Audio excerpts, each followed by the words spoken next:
US, we are starting to see a true reopening of the US economy, especially as we head towards the summer season. We see this coming through certainly in the economic data, in the earnings data, and of course in high-frequency data like Apple Mobility or open table reservations. The vaccine rollout here in the US has substantially improved since the beginning of the year, with daily vaccine distribution hitting an all-time high of nearly 3 million per day. Although now we are seeing a bit of a decline in demand for vaccines. Currently, about 50% of adults are fully vaccinated here in the US, and now vaccines are available for 12 to 15-year-olds as well.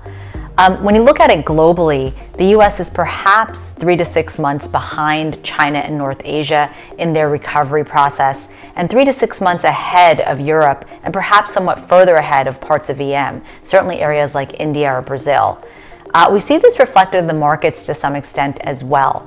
We've certainly seen China and parts of North Asia perform well last year and beginning of this year.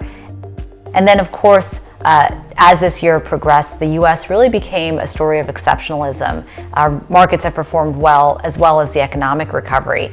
And now we are certainly starting to see catch up from areas like Europe. Keep in mind, European indices are very much levered towards those value plays that are doing well as well.